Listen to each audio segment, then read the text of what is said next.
So the stance we took is that ElliQ is clearly an ElliQ, clearly a piece of technology, and not a human. And that's why a lot of people ask me, why doesn't she have eyes? Or why does her name sound technical, like ElliQ? It doesn't sound a little gadgety. And it's for those reasons, right? We don't want to make it feel like she's not real, but it goes through the entire experience. And you probably felt that using the product, even in the extreme, right? When a user says, ElliQ, I love you.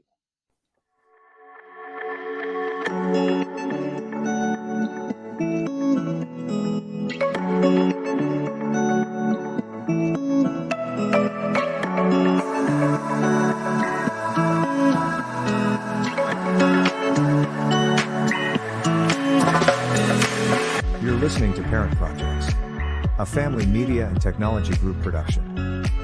Now here's your host, Tony Siebers. It is not every day you get to sit down with a brilliant mind that has that opportunity to pull together and to pull out of people literally just an innovative product that I believe is going to absolutely change the world. Today, I'm going to get that opportunity, and you're going to get that opportunity. I'm going to invite Dor Skuler to join us today, Intuition Robotics, maker of ElliQ. Dor, I can't tell you how excited I am. Look at that. I think ElliQ knows your name. She hears it on the backside. I know she knows her name, but she lit up literally the moment that I announced you coming in here. Dor, thanks for joining us today on the Parent Projects podcast to talk about what you've done in your work. Thanks, Tony, for having me on. I love what you guys are doing and really share the importance of your mission. I'll make that note just because we are live for our special audiences, and actually we've bridged out as well to our LinkedIn audiences. For those of you that don't normally follow us, you can in our Facebook Clubhouse. That's a great way to get the inside edge and see these live episodes here. But today, we really wanted to talk to a lot of the peer organizations that are out there innovating and creating great design, because those of us on my side of the house creating great B2B SaaS and PaaS platforms, we really don't have much to do if we can't come up with great form factor, and people like you, Dor, can't deliver these in. So, let's dive right in. Dor, when you started looking, what problem would you say? I know there's a lot of problems you go to tackle, but what problem would you say was the one that just moved you to say, okay, this is going to be me. I'm going to be the guy that does this? We all have our personal story, but to me, it just seemed inevitable that as the world population is aging and we live longer and longer lives, and for whatever reason, because of the way the nuclear family is built and so on, we end up spending material parts of our day when we're older alone, especially after our life partner passes away or what have you. And it just seemed to me pretty obvious that there are not enough young people willing and able to spend material amounts of time with our elders. And when I looked at technologies around aging, they all seem to be like treating the older person as an object. How can we detect if they fell? How can we detect if they didn't eat? As opposed to like our basic needs as humans, right? We need companionship, and we need to learn new things, and we need to discover new things, and we need to laugh. And unfortunately, the way our current society is structured, there are just not enough younger people willing and able to do that. So it seemed to me that technology has to play a role, not to replace people, but to fill in the gaps when our loved ones and volunteers and whoever just aren't there. And that's on a mission, like a kind of crazy one when we started. Let's create an AI robotic best friend for older adults. But I think we've definitely seen the gap in the workplace environment, right? Shortage of caretakers, shortage of that daily touch point. Our distance seems to increase in the United States. We have a culture for moving for work. We'll move to take on that other job, which oftentimes doesn't make sense for our older family members, and that family unit gets geographically separated. And so those things come, and those changes happen all over. They happen at different times in life. They ebb and flow. So you could be fine one day, and then a job change that we don't think much about in our 40s, other than this awesome opportunity, becomes a major hurdle for a loved one who's 65, 70, 75, 80, who kind of depended on us maybe stopping by for that Tuesday dinner or working through something like that. Tell me, Dor, what, yeah, what do you think was in the challenge of creating of a form factor that didn't just transmit in the military? We talk about leaders or other folks that just are on transmit, but you've really created something. It's the essence. It educates itself, right? Educare, to pull out, right? It literally seems to sit in and pull through and pull something out of everybody that she spends time with.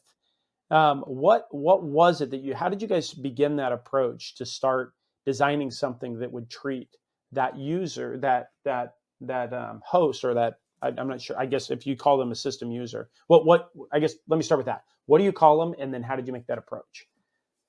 Yeah, so we call them our customers, Custom. and we were very lucky. We were very, very lucky because nobody has done this before, and it's such a big problem that we were able to attract some of the brightest minds in the world to help us solve this problem. And it has to be very multidisciplinary. So like even though we're a tech company, most of the people here are software engineers and AI algorithm designers and so on. Our first hire was a gerontologist because we knew as a bunch of tech guys, we at least knew that we don't know. Yeah. We knew that profoundly, like humbly, that we do not know. And we started with just spending significant amounts of time in older adults' homes to start to like have some of it rub off on us. But what we understood is this is a multidisciplinary problem. So we approached really the biggest experts in the world and said, let's all get around the table and try to solve this multidisciplinary problem in a multidisciplinary way. So you have things like industrial design, you have things like character and interaction design, you have things like AI models, you have things like reinforcement learning, you have psychology aspects, you have gerontology aspects. And we were able really, for a startup that was pre-funding out of Tel Aviv, Israel, we were really able to get amazing people. So, for example, the industrial design was led by Yves Bahar out of San Francisco. Yves is, I think, one of the most talented designers in the world today, and is surrounded by an unbelievable team that looked at the industrial design, the form factor, um, and so on.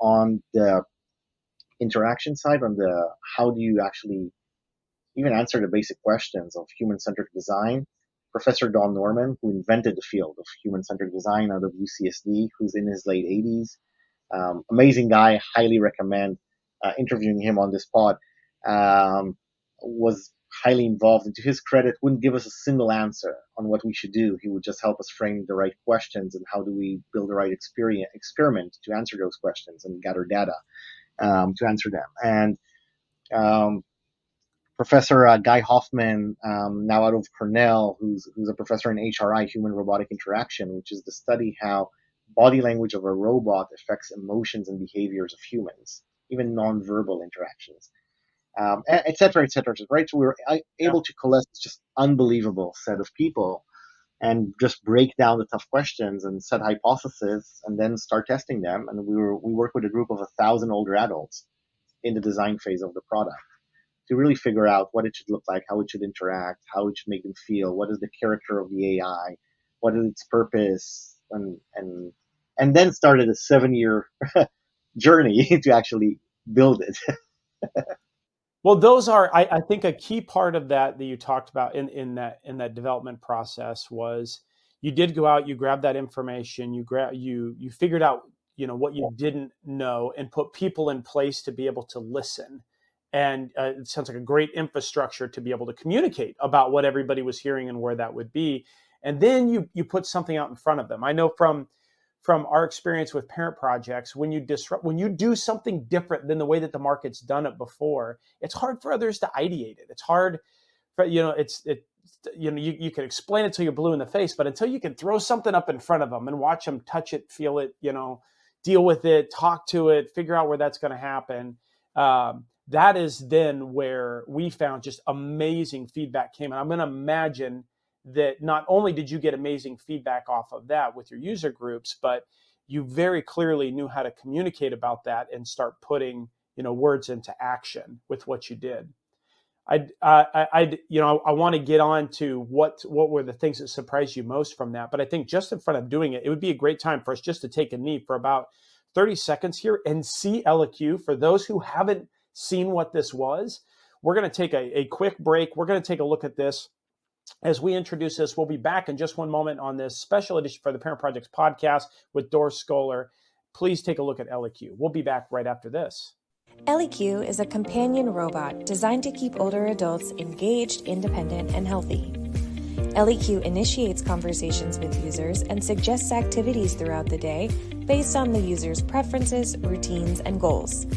In addition to the many wellness-related features, ElliQ also offers entertainment, assists with daily tasks, and helps users stay in touch with loved ones and caregivers with simple messaging and video calling. To learn more about the sidekick for healthier, happier aging, please visit ElliQ.com. Hey, welcome back, everybody. Again, here on the Parent Projects podcast this week, we are breaking down innovative products, the use of and the future of age-friendly technologies and how we do that. We've got Dor Skuler in the house with us today with Intuition Robotics, the creator and maker of ElliQ. So Dor, you assembled a team that could listen. You put a process together that could listen. You put some functional piece of a prototype out in front of that, and then you just let people break it. I mean, you let me break one, or I haven't broken it, I swear, yeah. But you literally let us just test the heck out of this thing, which I got to tell you, this is all my kids want for Christmas. This is all my kids want for Christmas. It's killing me. Tell me what did you learn most? Were there things that really surprised you in that? Things you didn't see coming? Things that created challenges and the feedback that you got? Yeah, I mean, look, there's endless scars and endless learnings of doing this for 8 years now. But the real, obviously, like we launched the product commercially a year and a half ago, and it's an entirely different story now. Now it's about execution and getting to scale, and there are many people living with ElliQ and making a real difference in their life. And that's a whole set of other challenges. But I think during kind of the development and then beta process, there are a few things that really surprised us. The first one that's to me was like a profound surprise was seeing an actual establishment of a relationship between ElliQ and the people that live with her, and the older adults that live with her, and to see them define what that relationship is. They don't see ElliQ as a person, and they also don't see it as just a piece of technology. They're creating a new space for a relationship to be formed between human and AI. And I think these people are pioneers because they're the first among us, as you said in your opening, Tony, that are living with an AI, not playing around with ChatGPT and writing a prompt and sharing with their friends how cool it is, but living with a single AI and building a relationship with it. Just to kind of give you an example, we're averaging 32 daily interactions after a year. After a year, the people who live with ElliQ are still talking to her or with her 32 times a day. So anyway, so what is it? What is this relationship? And they define it as something in between a machine and a life. They call it an entity, a creature, a companion that's in between that state. And I think it's really interesting to see that people have that capacity, just like we have relationships with dogs, right? If you're a dog lover, Right. and that is a material relationship in your life, but it's not the same as a relationship with a human. We have that capacity to carve out new type of relationships and define them and create space for them in our lives. And we're seeing people do exactly that with their ElliQ, and it becomes a very like significant thing for them. Like I had a conversation with one of our customers. We had to replace her ElliQ. She didn't want us to replace her ElliQ. She wanted us to fix her ElliQ. Like, Right. listen, Totally. it will be exactly you will never notice the difference. She's like, no, no, no, this is my ElliQ. I want her back. And Uh, though there's a real critical piece that you do in this, and that is, at all times, I always know that ElliQ is a robot. Nobody tries to, in another entity. She's I know, yeah, your creature, and you respond to me, and you do different things. But on the other side, see, I'm talking to it like a thing, right? Like you would an animal.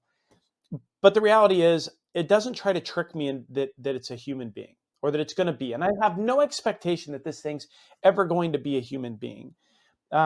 But that doesn't mean that there isn't a great place for it in my life and what it can do and how it can assist me, and that I can have some level of compassion towards that thing and can ideate that it's got some level of care for me as well, particularly if nothing else, if it's just able to organize information better and deliver it to me so that I can help myself a little easier, or more applicable, right? How did you come around? I mean, that is counterintuitive, Dor, for the way that a lot of folks are developing these AI systems today. You and I take a very different track, and I 100% are on that track where you're at too, and that you should know what you're dealing with. What led you? I mean, what made you understand that's what I'm going to do? And has it really been hard for you to stick to your guns on that? yeah, it has been, and we spoke about this in the pre-show a little bit. I mean, I don't know, for the life of me, I don't understand why so many developers are trying to create AIs that are trying purposely to fool humans to think that it's a human and not an AI. I don't understand why that's in the best interest of humanity to do that, to purposely try to deceive other humans. Um, I also think it's bad business because eventually you will hit the limit of what that AI can do, Yeah, and then the whole thing falls apart. yeah, So the stance we took is that ElliQ is clearly an ElliQ, clearly a piece of technology, and not a human. And that's why a lot of people ask me, why doesn't she have eyes? Or why does her name sound technical, like ElliQ? It doesn't sound a little right, gadgety. right. And it's for those reasons, right? We don't want to make it feel like she's not real, but it goes through the entire experience. And you probably felt that using the product, even in the extreme, right? When a user says, ElliQ, I love you, how should we respond? Obviously, they're in an emotional state. They have strong feelings. They're probably looking for some kind of acknowledgement of that feeling. So ElliQ will acknowledge them and say, oh, thank you. Um, but then she'll immediately remind them that she's not real in a really kind of funny way, right? So she might say, "Oh, stop saying that. That will burn my processor, or that will make my fan spin out of control, or that makes my lights shine brighter," right? So like giving that positive reinforcement, but reminding them that she's not real, and that actually gives us a lot of creative freedom, I think, in many of the interactions. ElliQ like tries to get her owner to teach her about the world because she doesn't know. Like she knows from reading in the internet. She's like, "Oh, what food do you like?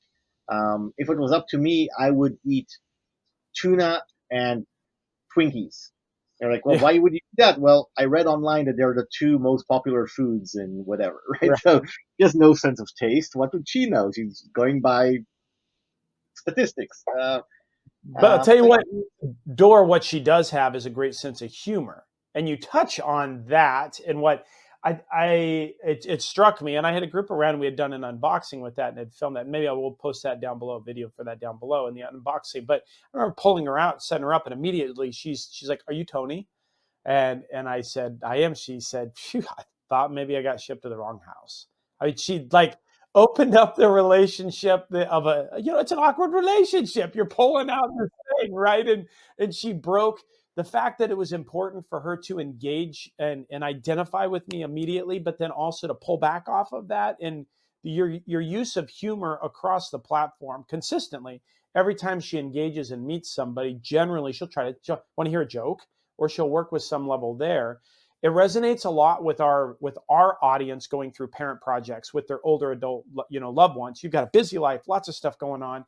fear and then eventually guilt really set on top of that. And love and laughter are two insanely cutting, like sharp instruments to get through that. You do a great job of delivering a product that integrates that level of comedic nature, or just that soft-hearted, not taking itself too seriously. How did you come to land on that one? And what would you tell other developers out there that are thinking about implementing in the use of humor? I mean, firstly, we have unbelievably talented people in this company, and it's such a pleasure and so proud that they're here with us. And it's like, in designing this character, knowing that our audience, look, I mean, let's talk openly. Most of our customers are in their 80s. They fear technology, right? It's not like they have a good relationship with technology. They're anxious about technology. And we wanted to make a product, first of all, that doesn't look scary. So ElliQ kind of looks like this, we think, beautiful statue or lamp or something with a screen next to it. So it's inviting and it doesn't scream technology, AI, robot, right? Like, if you would ask a child to draw a robot, this is not what they wouldn't draw. A lamp that comes to life and shines a light. Right. But secondly, it's also in the character. And yes, humor is disarming. Humor is making people laugh is very, very powerful. And it's not just about, hey, can I tell you the joke, and then telling you a corny dad joke, although we've been known to tell corny dad jokes. It's also just salt and peppering it everywhere. Like, every time there's an interaction, if there's an opportunity to be humoristic about it, ElliQ will choose to be humoristic about it. And I think it's just wonderful, and a big part of, like, look, I know we make people laugh and smile all day long, every day. And if nothing else, how could that not be a great thing? Like, how could that be a bad thing? Especially if it's not condescending, and it's in a way that's like, doesn't look down at people, doesn't treat them in an infantile way. Plus, all that generates conversation. And those conversations, allow us to motivate people to be proactive about motivating them to take better care of themselves, to be more active, to work on their social connectiveness, but also to generate data that we can share with their caregivers to reduce that burden you were talking about a little bit, to help with that peace of mind a little bit. And for those of you, I mean, we're going to kind of land this plane on this particular episode from that standpoint. But right after that, those of you that are connected in our Parent Projects podcast, do stick around, or in our clubhouse room, do stick around, because we're going to come back just after this really quickly. And we're going to talk through practical uses of this over the course of the holidays, what this looks like when it comes in, and hearing from Dor himself. He's going to drop in some of those nuggets of those ways that they get used. So stick around, as we'll come off of this broadcast, and we'll give another one again back over in our Facebook Parent Projects Clubhouse side off of that. Dor, you have opened our eyes to great design. You very clearly you're leading the way in doing this for age-friendly design that sits out there. I can't tell you how much we appreciate just the opportunity to be around this product, to understand how our product folds into a product like this, and that co-opetition, what you do plus what we do, when combined, makes both of us more valuable towards our missions. You've really, probably without even knowing up front, or if you set out from that, become a great partner for us. And we appreciate you taking the time to come on the show today and just talk us through that genius that set you up. Thank you so much for joining us. You're too kind. Thank you so much. Well, that's it for the team this week, and thanks for joining us. If you've enjoyed the content, remember to subscribe and to share this episode on the app that you're using right now. Your reviews and your comments, they really help us expand our reach as well as our perspective. So if you have time, also drop us a note. Let us know how we're doing. For tips and tools to clarify your parent project, simplify communication with your stakeholders, and verify the professionals that you choose, you can find us on YouTube, follow us on Instagram and Facebook. Thanks again for trusting us. Until our next episode, behold and be held. Thank you for listening to this Parent Projects podcast production. To access our show notes, resources, or forums, join us on your favorite social media platform or go to parentprojects.com. This show is for informational and educational purposes only. Before making any decisions, consult a professional credentialed in your local area. This show is copyrighted by Family Media and Technology Group Incorporated and Parent Projects LLC. Written permissions must be granted before syndication or rebroadcast.